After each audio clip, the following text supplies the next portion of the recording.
Oh, oh, oh, oh, oh.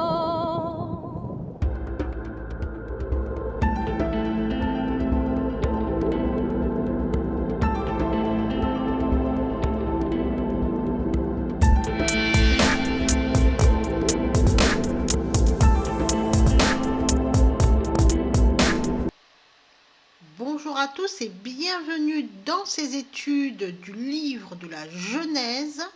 Nous en sommes au chapitre 2 et dans cette vidéo, nous allons nous pencher sur les versets 16 et 17 du chapitre 2 du livre de la Genèse.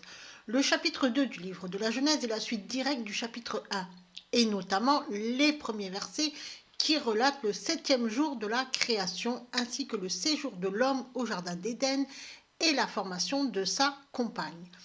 Ce chapitre 2 du livre de la Genèse relate l'état originel du monde avant la chute de l'homme et de la femme.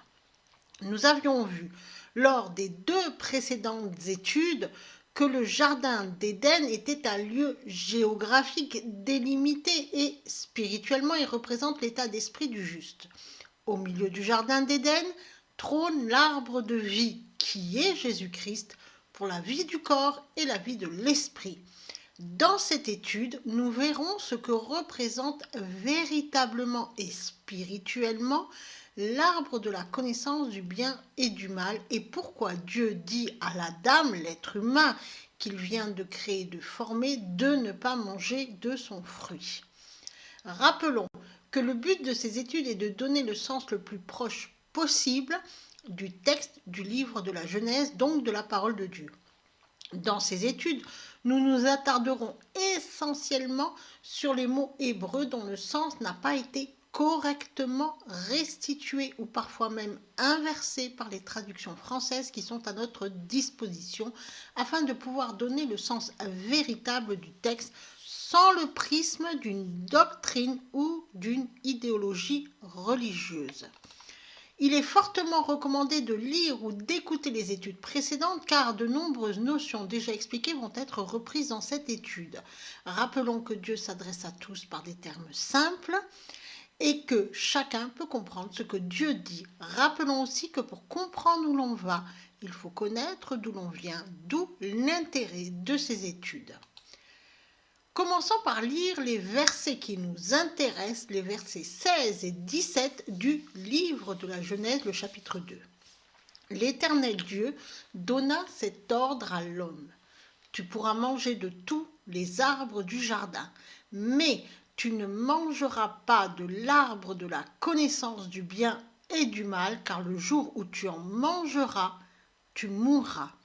La première réflexion qu'on peut se faire avant de continuer et qui me vient ici à l'esprit en lisant ce texte, c'est que Dieu dit à l'homme, tu pourras manger de tous les arbres du jardin.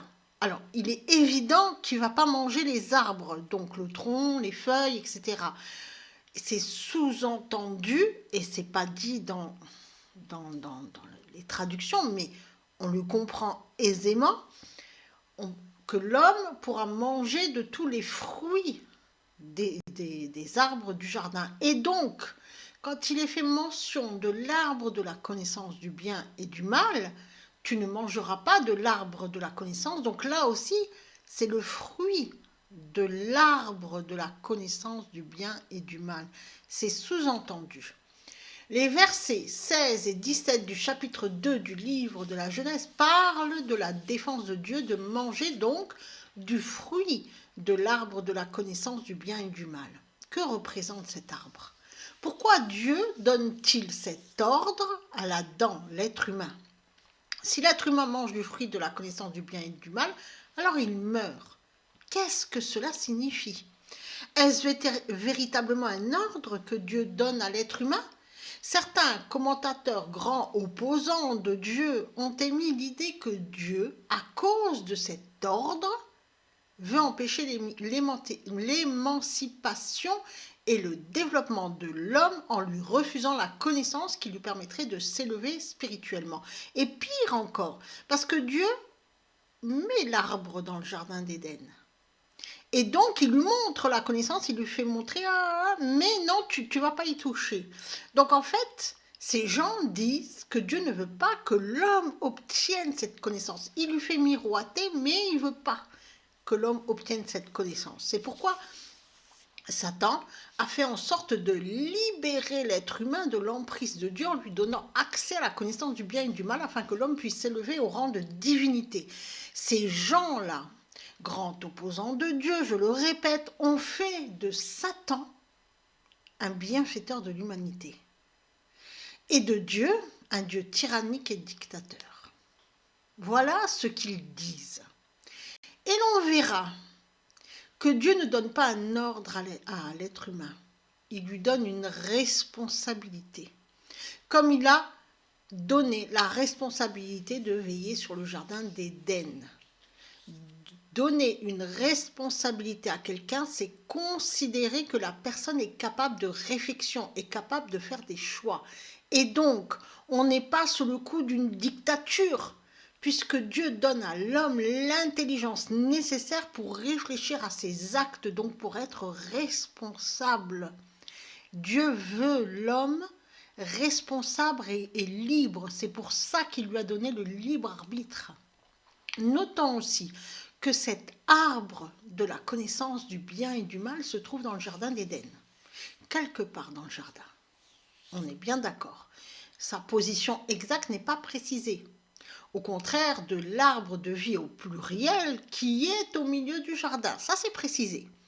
Ce détail à retenir prendra toute son importance au chapitre 3 de la Genèse lorsque le serpent va approcher Ève pour attirer son attention sur l'arbre de la connaissance. Et alors, on comprendra mieux pourquoi Ève a succombé à la tentation et les conséquences pour l'humanité entière.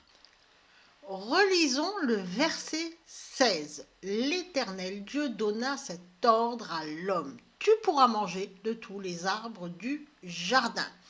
Donna cet ordre, c'est wait sauve dans le texte original en hébreu. Il s'agit de la conjugaison au mode imparfait et au radical piel du verbe tsava, précédé de la conjonction de coordination vav, qui ici dans le texte n'est pas traduite. Cette conjonction de coordination, c'est et. D'accord? Et elle montre une continuité dans les actions. Donc il faudrait lire et l'Éternel Dieu donna cet ordre à l'homme. Donc il a placé l'homme dans le jardin d'Éden. Il lui a demandé de le cultiver, de le garder. On a vu lors de l'étude précédente ce que cela signifie. Et maintenant, il lui donne cet ordre. Le verbe tsava, lorsqu'il est au radical piel, prend le sens de donner une charge, mettre en charge sur. On a ici une notion de responsabilité. Dieu donne à l'homme une responsabilité. Il rend l'être humain responsable de se nourrir de tous les fruits des arbres du jardin et de ne pas manger le fruit de l'arbre de la connaissance du bien et du mal. Parce qu'alors, il va être tenu pour responsable et en assumera les conséquences. Voilà la charge donnée par Dieu à l'être humain. Et elle est plutôt minime. Si on regarde bien comme ça, là-dedans, l'être humain peut manger de tous les fruits sauf celui-là. C'est plutôt facile. Le radical piel exprime une action répétée ou étendue. C'est-à-dire que on peut manger de tout sauf ça. De tout sauf ça.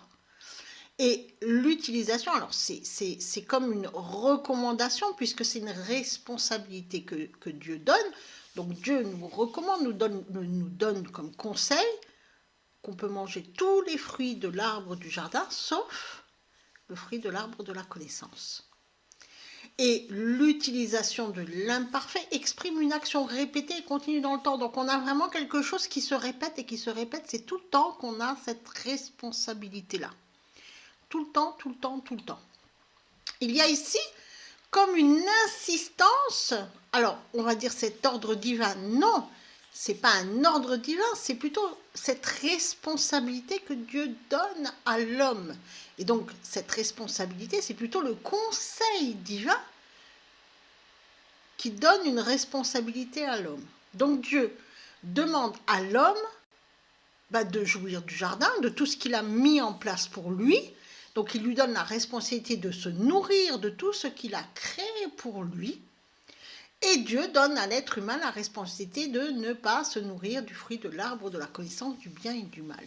Et quand on reprend la prière du Notre Père, quand Jésus-Christ dit dans la prière merci pour cette nourriture aujourd'hui, cette nourriture, c'est aussi celle-ci, les fruits de l'arbre du jardin d'Éden, sauf celui de la connaissance du bien et du mal. Et on a vu ce que représente le jardin d'Éden avec ces 4 fleuves, on a vu spirituellement ce que ça représente. Et donc, au milieu du jardin d'Éden, on a vu aussi qu'il y avait l'arbre de vie au pluriel, donc c'est Jésus-Christ, la parole. Donc en fait, merci pour cette nourriture, cette parole et tout ce qu'il y a dans le jardin. En gros, c'est ça. Remarquons que cette responsabilité est donnée à l'Adam mâle. Parce que là, l'Adam femelle n'est pas encore là. Donc il y a l'Adam, mais il n'y a pas Ève. Donc à l'Adam mâle, c'est-à-dire l'homme, parce que la femme n'est pas encore formée. Elle va y être. Reprenons le verbe tsava. Les 2 premières lettres de ce verbe, le tsadé et le vav, symbolisent toute espèce de ligne tracée vers un but. La dernière lettre, la lettre he, symbolise la vie. Donc, le but de cette responsabilité que Dieu donne à l'être humain, c'est la vie. C'est le but. Maintenant, voyons plus en détail cette responsabilité que Dieu donne à l'être humain et dont le but est la vie. Cette responsabilité, c'est de manger de tous les arbres, donc de tous les fruits des arbres du jardin, sauf du fruit de l'arbre de la connaissance du bien et du mal. Tu pourras manger. Dans le texte original en hébreu, le verbe pouvoir n'existe pas. Il faut dire tu manger. Et donc, ce n'est pas que l'être humain peut manger, mais il faut lire tu mangeras. C'est le conseil. Mange. Mange ça, mais pas ça. Et concernant le verbe manger, on a dans le texte originel cette écriture qui est un peu particulière parce qu'on a 2 fois le verbe manger. Littéralement, tu mangeras manger. Le premier verbe, akal, en hébreu, est à l'infinitif et le second est à l'imparfait. Le verbe akal signifie manger, se nourrir, ce qui est manger. Littéralement, il faudrait lire de tout arbre du jardin, manger, tu mangeras. Il y a ici une répétition du verbe manger, conjugué d'une manière différente. La répétition de ce verbe implique une décision volontaire et ferme. Dieu demande à l'être humain de consommer tout ce qu'il a mis dans le jardin. Il demande à l'être humain de jouir de tout ce qui est dans le jardin dans la mesure où cela correspond à l'usage donné par Dieu. Et ça, c'est très important à comprendre. Et donc, c'est à l'homme de prendre cette décision volontaire et ferme. C'est de sa responsabilité. Continuons. Lisons Ecclésiaste chapitre 2 verset 10. Tout ce que mes yeux avaient désiré, je ne les en ai point privés. Je n'ai refusé à mon cœur aucune joie, car mon cœur prenait plaisir à tout mon travail, et c'est la part qui m'en est revenue. Tout a été créé et formé par Dieu pour l'être humain, pour la joie et le plaisir de l'être humain dans l'amour. Et bien sûr, l'homme a tout détruit. L'homme a tout détruit et c'est pour ça qu'il n'est plus dans le plaisir, dans le bon. Le monde n'est plus dans le plaisir, il n'est plus dans le bon. Continuons et lisons 1 Corinthiens chapitre 10, le verset 23. Tout est permis, mais tout n'est pas utile. Tout est permis, mais tout n'édifie pas. C'est-à-dire que tout ce que Dieu a créé l'être humain doit, c'est pour la joie et le plaisir de l'être humain. Mais comme il y a le principe derrière du monde, le principe de la destruction, le principe du mensonge, tout est permis, on peut tout manger, mais tout n'est pas utile. Tout est permis, mais tout n'édifie pas. Donc il faut se méfier de tout ce qui n'édifie pas. Ça veut dire quoi? Ça veut dire que Dieu n'est pas un Dieu dictateur, puisqu'il laisse l'homme faire ce qu'il veut faire. Mais il y a certaines choses que l'homme fait qui ne lui est absolument pas utile et certaines choses que l'homme fait qui ne l'édifient absolument pas. Et Dieu veut que ce qu'on fait est utile et ce qu'on fait édifie. Lisons 1 Corinthiens chapitre 6, le verset 12. Paul reprend un petit peu mais reformule d'une autre manière ce qu'il vient de dire. Tout m'est permis, mais tout n'est pas utile. Tout m'est permis, mais je ne me laisserai asservir par quoi que ce soit. Parce que ce qui n'édifie pas me rend esclave. Dieu a tout créé pour la jouissance de l'être humain, mais il faut comprendre que tout est permis dans la mesure où cela correspond à l'usage donné par la parole de Dieu. À l'usage donné par la parole de Dieu. C'est-à-dire que dès que l'on vient interférer dans les lois naturelles, biologiques, spirituelles, etc., établies dès le commencement par Dieu, dès qu'on vient modifier ces lois, ça ne correspond plus à l'usage donné par la parole de Dieu. En gros, voilà ce que nous dit ce texte-là. Car tout n'édifie pas. Et si cela n'édifie pas, c'est que ça détruit. Et il y a des choses qui asservissent forcément. Ce qui édifie est donné par la parole de Dieu, ce qui asservit est mis en garde par la parole de Dieu. La parole de Dieu est le phare qui doit nous guider dans ce monde de ténèbres. Et pour l'entendre, il faut vouloir communiquer avec Dieu dans la prière. Et alors Dieu nous enseigne sur ce qui est bon ou mauvais, nous enseigne sur les règles d'utilisation, les lois naturelles qu'il a placées dès le commencement, afin que l'on puisse utiliser correctement la création dans tout ce que Dieu a mis en place pour l'être humain. Il nous donne le mode d'emploi de la création. D'ailleurs, dans le Tanakh, donc les 5 premiers livres, et notamment dans le Deutéronome, le Lévitique, Dieu nous dit par exemple comment gérer une ville, combien d'habitants il doit y avoir dans une ville, et comment il faut placer l'agriculture, etc., pour nourrir toutes les personnes qui sont dans la ville, etc. Donc c'est vraiment un véritable mode d'emploi qu'il donne. Mais il donne le mode d'emploi de tout,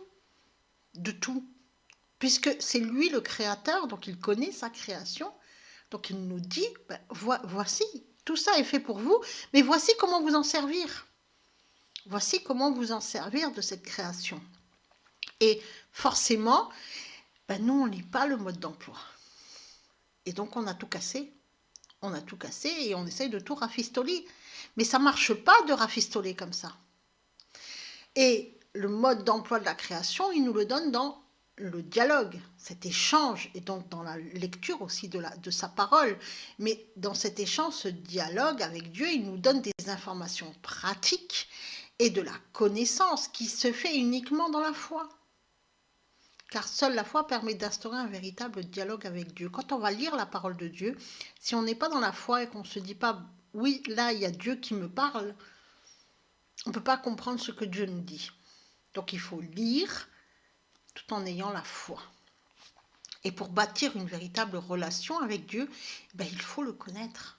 On ne peut pas bâtir une relation avec quelqu'un qu'on ne connaît pas. Ainsi, il faut d'abord chercher Dieu, donc vouloir connaître Dieu, afin de s'établir dans une véritable relation père-fils, une relation d'amour, d'échange avec lui. Continuons et lisons le verset 17. Mais tu ne mangeras pas de l'arbre de la connaissance du bien et du mal, car le jour où tu en mangeras, tu mourras. Tu ne mangeras pas. Dans cette locution, on retrouve le verbe akal qu'on a vu précédemment. Tu manges des fruits, de tous les fruits du jardin. Et là, tu ne mangeras pas. Et donc ce verbe akal, il est précédé de la particule primaire lo qui indique une négation qu'on pourrait traduire par ne pas, point, rien ou sans. Donc il faut vraiment faire attention. Cette particule primaire, elle apparaît souvent dans la parole de Dieu. Et elle a été parfois traduite par aucun, inhabité, indompté, dehors, irrévocable, peur, jamais.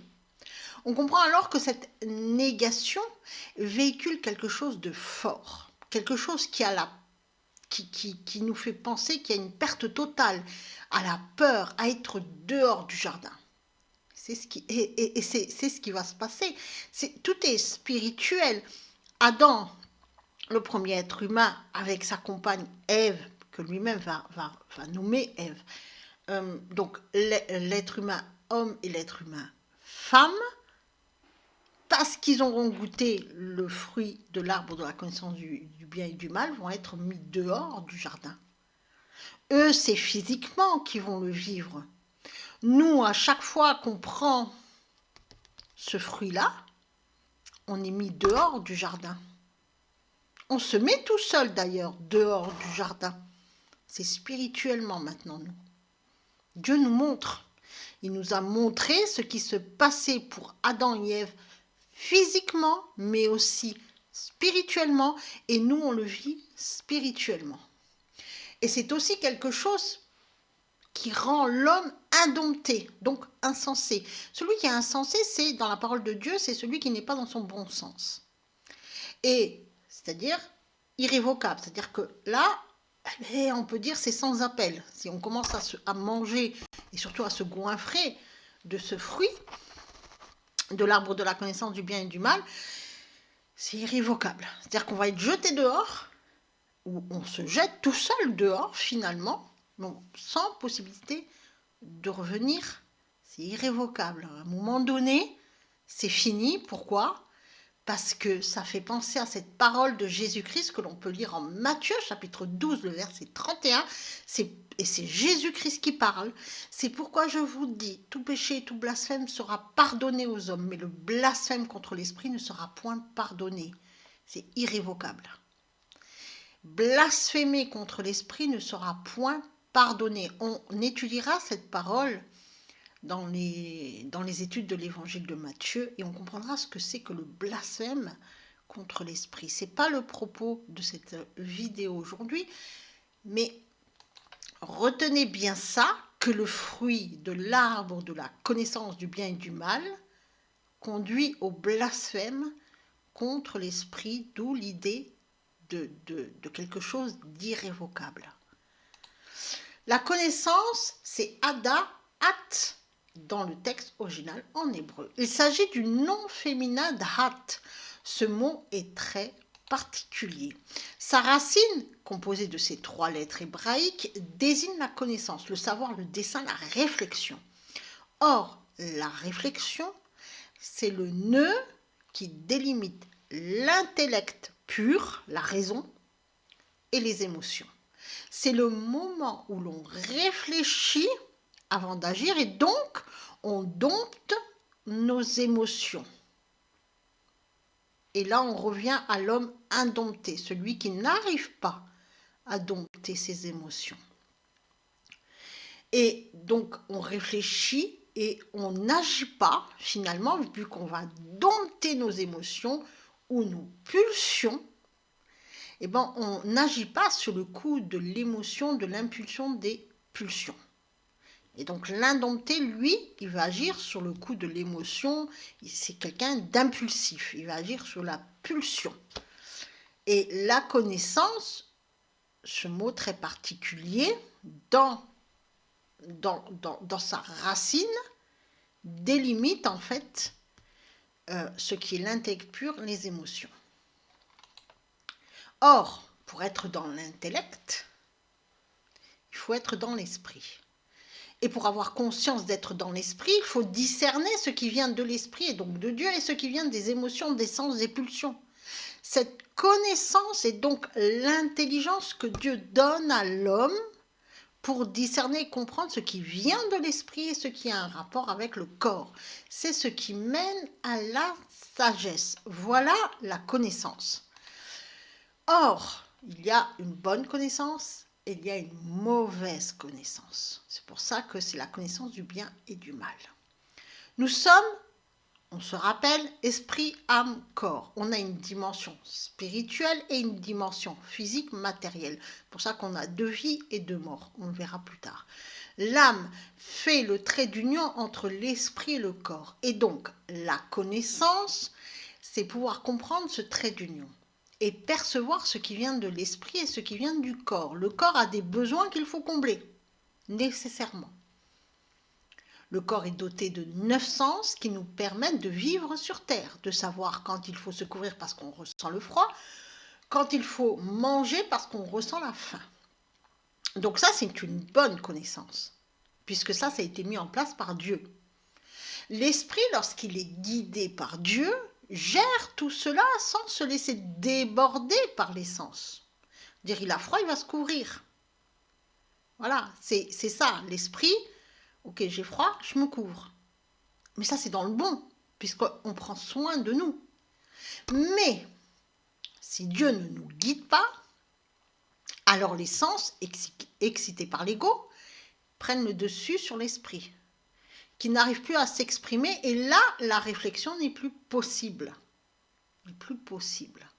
Et donc là, on va agir sur le coup des émotions, sur le coup des pulsions, il y aura même la peur. On est alors envahi, prisonnier des émotions, ballotté dans tous les sens, cherchant en vain à rétablir l'équilibre. Et tout va être vécu d'une manière émotionnelle. Celui qui réfléchit, il se dit « Ok, j'ai froid, je me couvre ». Celui qui vit dans une manière émotionnelle va dire « Ouh là là, j'ai froid, mais attends, comment je vais pouvoir faire ?» Il va tourner dans tous les sens avant même de se dire « Il faut peut-être que je me couvre ». Il va vivre dans une manière émotionnelle, c'est-à-dire que même ça, il va avoir du mal à le gérer.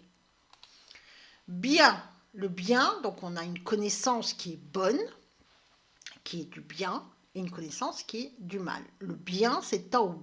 Dans le texte original en hébreu, c'est le bon. C'est le principe de l'édification par et dans le logos, par et dans la parole. C'est le bon. Donc, on a cette connaissance du bon. C'est celle qui vient de Dieu. Rappelons-nous que tout ce que Dieu a créé et formé est dans le bon. Le mal, c'est le rat, dans le texte original en hébreu. Littéralement, le mauvais en valeur, en disposition et moralement. Le mal, ce qui est désagréable, le malin, le désastre, déplaisant, la tristesse, la misère, la détresse, la souffrance, la calamité, l'adversité. Je reviens sur ce petit exemple de celui qui va ressentir le froid. S'il est dans le bon, il va dire oui, j'ai froid, je me couvre. Celui qui est dans le mal, il va dire oula, j'ai froid. Il va trouver ça déplaisant. Ça sera même pour lui une grande souffrance. Il va essayer de combler ça, non pas dans la réflexion, mais dans l'émotion. Qu'est-ce qu'il va faire? Il va vouloir se réchauffer par tous les moyens. Il va augmenter ses chauffages, il va peut-être même... Bref, il ne va pas être bien du tout. Ça va le tourmenter. Alors que celui qui est dans le bon, lui, il va juste réfléchir en se disant, bon ok, je ressens ça, je fais ça. Mais il ne va pas être tourmenté. C'est le principe, le mal, c'est le principe de domination par les sens. C'est-à-dire que c'est celui qui n'arrive plus à réfléchir que par ses sens. Et donc de la destruction. Celui qui se laisse dominer par ses sens entre dans un principe de destruction parce qu'il va être dominé par ses sens. C'est comme la pulsion. On nous dit, par exemple, que les violeurs ont des pulsions. Il ne sait plus se retenir. Bah oui, il vit dans la pulsion. Et donc, hop, il voit ne serait-ce qu'un bout de chair. Et ça y est, ça l'excite tellement, il peut plus. Il peut plus. C'est pire qu'un animal. Pire qu'un animal.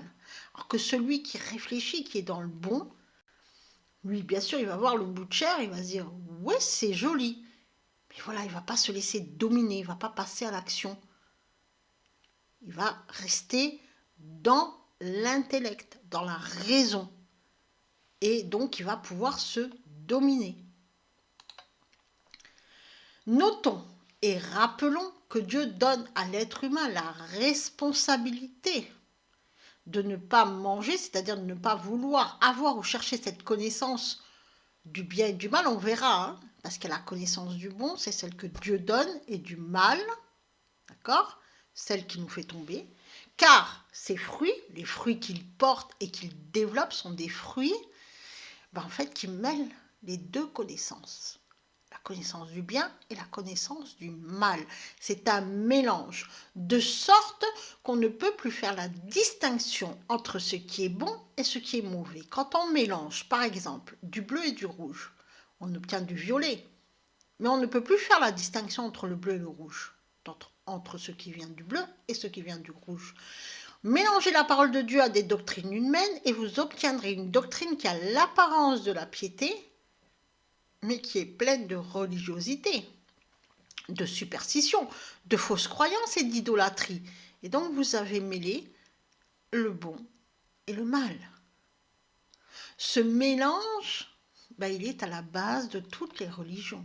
Ils ont pris la parole de Dieu, ils l'ont mélangé à leur propre croyance,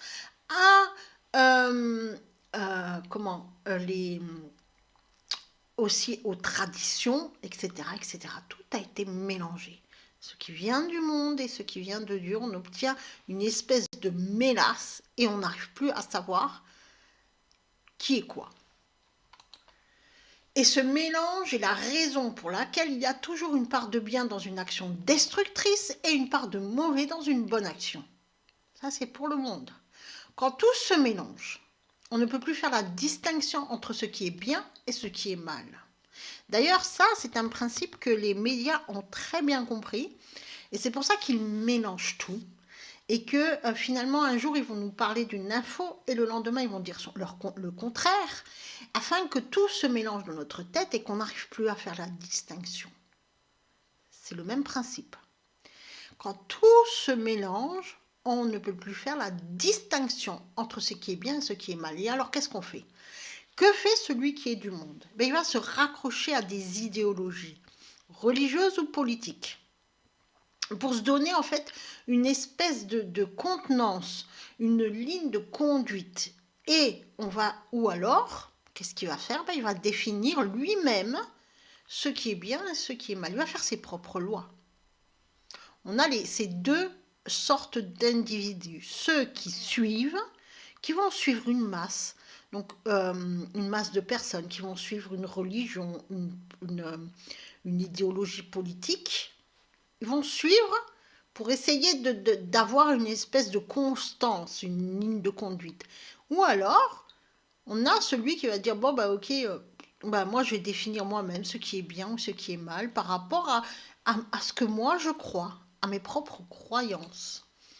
Le bien, c'est le bon. C'est le principe de l'édification par et pour et dans le logos. À ce principe d'édification, on va mélanger le principe de destruction. On prend un peu de vérité, on le mélange et on le dissout dans le mensonge. Et donc on va diluer le bon dans le mauvais. C'est la définition même du péché.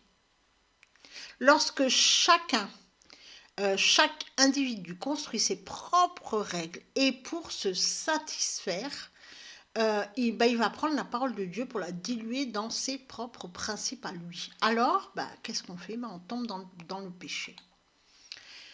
Lisons Psaume 75, les versets 5 à 9. Je dis à ceux qui se glorifient, ne vous glorifiez pas. Et aux méchants, n'élevez pas la tête. N'élevez pas si haut votre tête, ne parlez pas avec tant d'arrogance, car ce n'est ni de l'Orient, ni de l'Occident, ni du désert que vient l'élévation. Mais Dieu est celui qui juge. Il abaisse l'un et il élève l'autre.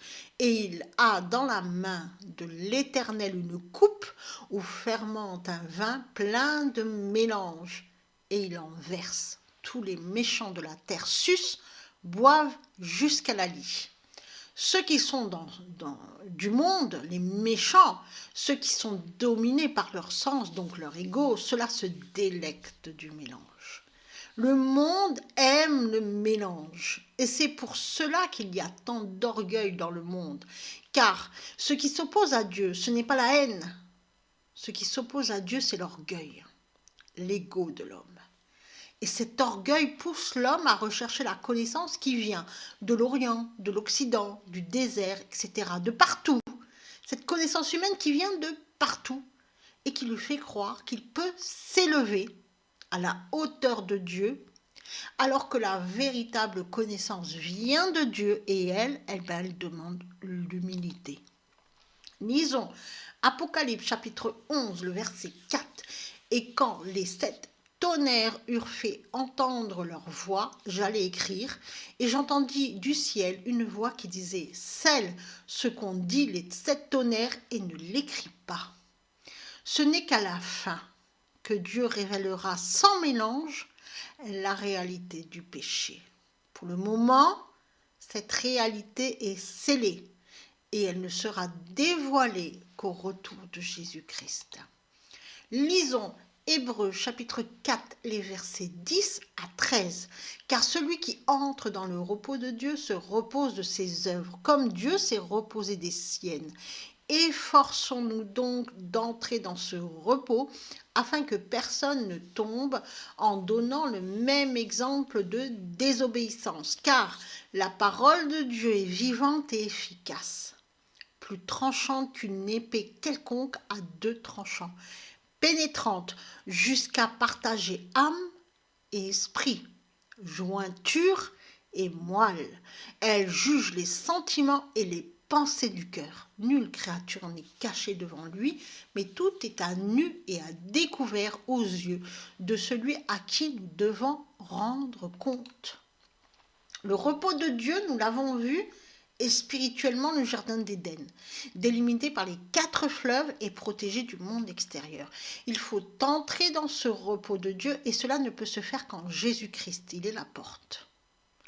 Car seule la parole de Dieu, qui est le Logos, et Jésus-Christ, peut séparer et dissocier le mélange qui se trouve dans l'action des uns et des autres, qui embrume notre esprit. C'est pour cela qu'il est indispensable de lire ou d'écouter la parole de Dieu dans la foi. Lisons Romains chapitre 6, le verset 23. Car le salaire du péché, c'est la mort. Mais le don gratuit de Dieu, c'est la vie éternelle en Jésus-Christ, notre Seigneur. Le péché, on l'a vu, c'est le mélange, le fruit de l'arbre de la connaissance du bien et du mal, qui greffe en nous l'ego, l'orgueil. Et celui qui écoute son ego se gonfle d'orgueil, et cela le conduit inévitablement à la mort spirituelle. Tu mourras. Mauv tamut dans le texte original en hébreu. Il s'agit de la répétition du verbe mauv qui signifie mourir. Donc on a 2 fois. Tu mourras. Mourir, tu mourras. Dans le texte, ce verbe est au radical cal dans les 2 fois où il est employé et prend donc le sens de mourir, être mis à mort, périr, mourir prématurément par négligence d'une conduite morale sage. Littéralement, il faudrait lire « mourir, tu mourras ». Avec cette répétition qui est très importante, il y a 2 vies, celle de l'esprit et celle du corps, donc il y a 2 morts, celle du corps et celle de l'esprit. Celui qui se gave du mélange, non seulement il mène son corps à la destruction, donc à la maladie, le mal a dit, mais aussi il perd l'esprit. C'est celui qui est appelé insensé dans la parole de Dieu. Celui qui n'est plus dans son bon sens, celui qui a perdu l'esprit, aussi appelé le mort dans la parole de Dieu. Celui-là, comme un animal, il bouge, il va travailler, il mange, il dort, mais il est soumis à ses pulsions, à ses sens. Mais son esprit, lui, il n'y est plus là. Il n'a plus de réflexion, en fait. Il est alors complètement contrôlé par ses sens, plongé dans les ténèbres. Et qu'est-ce qu'il va faire? Soit il va suivre une idéologie, il va s'y accrocher au point d'en devenir complètement dingue, soit il va être soumis à tous ses sens, et à ce moment-là, c'est celui qui va agir sous le coup de la pulsion, de l'émotion. Voilà où mène le mélange.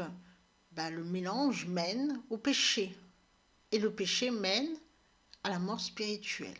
Le péché, c'est l'éloignement de Dieu, le principe de destruction, le rat.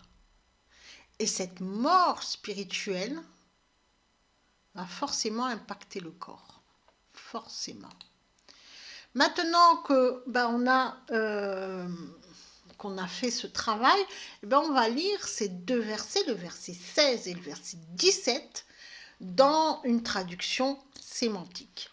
L'Éternel Dieu donna pour responsabilité à l'homme dans le but de la vie de prendre la décision de veiller au jardin, d'entrer dans le repos de Dieu afin de s'établir fermement dans une relation d'échange avec Dieu pour jouir de tout ce que Dieu donne. Mais ne pas vouloir de la connaissance qui vient du monde, de rejeter cette connaissance qui mêle le bien et le mal, qui mène à l'orgueil et à la domination des sens, et donc à la perdition, à la mort spirituelle. Que Dieu vous garde et vous bénisse.